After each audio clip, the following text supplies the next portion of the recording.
तो परिमल गुप्ता अब इसमें भी जात ढूंढी जाएगी क्या? क्योंकि वो यादव है, गिरधारी यादव 4 बार के वो लोकसभा सांसद रहे, विधायक रहे, वो सब भूल गए। विजय जी, आप मुझसे पूछ रही हैं? बिल्कुल परिमल जी, सवाल आपसे, सांसद आपकी पार्टी के, सवाल आपकी पार्टी के सांसद उठा रहे हैं और आपकी पार्टी के दूसरे सांसद उन पे यादव हैं, इसलिए आरजेडी की भाषा बोल रहे हैं, ये आरोप लगा रहे हैं ना। देखिए पूजा जी, एक्चुअली अब एसआईआर के मुद्दे पर पूरे जो पॉलिटिकल पार्टीज है, दो पार्टी में विभक्त है, एक एनडीए और दूसरा महागठबंधन।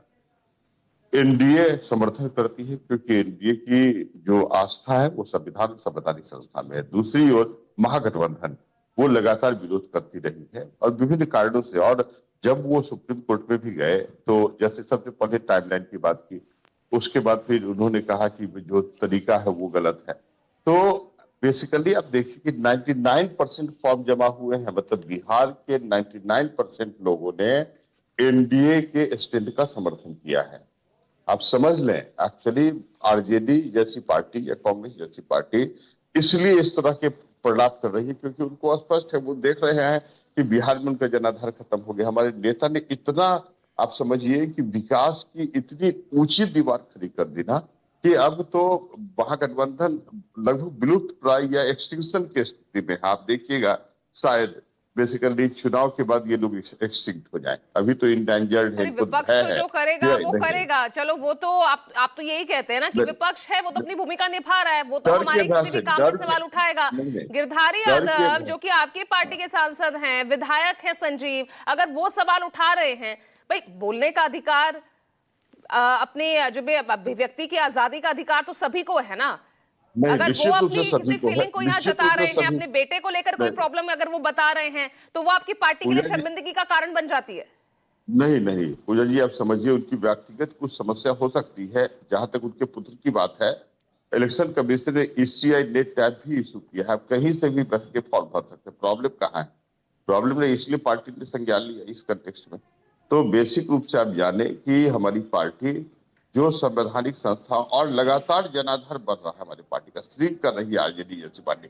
तो अब इनको फील होता है कि कोई बैकग्राउंड तो बना ले। आखिर किस मुंह से फिर 2-4 सांसद विधायक जो इनके असेंबली में जाएंगे, किस मुंह से ये अपने पार्टी के स्टैंड को रखेंगे? बस एक बहाना है। जब ये देखिए कि जब ये हारती है, जैसे कांग्रेस पार्टी, ईवीएम उन्होंने ही इंट्रोड्यूस किया था और 2014 में सिमट कर 44 हो गई। फिर ईवीएम का रोना रोने लगी। 42 बार इन्होंने ईवीएम पर प्रश्न उठाया, 42 बार, चूंकि इनके विभिन्न प्रकार के चुनाव में इनकी हार हुई।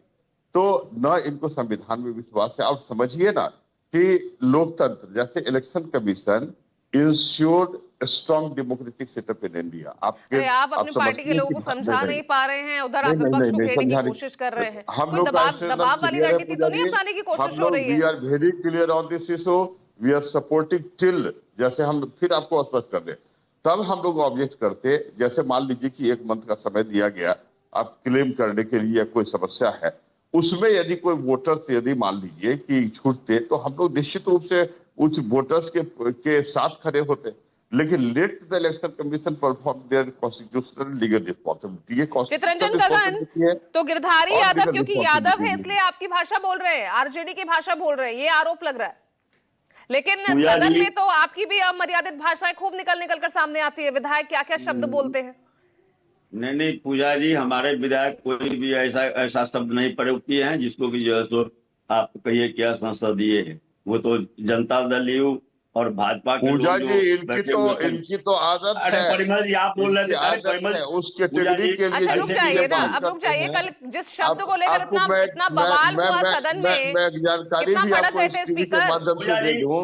पूजा जी ये डिबेट का तरीका नहीं है। परिमल जी अब रुक जाइए, देखिए अब मेरा सवाल आपसे नहीं है, फिर मुझे आपको ऑडियो डाउन करना पड़ेगा। प्लीज आप बीच में इंटरप्ट मत कीजिए ना।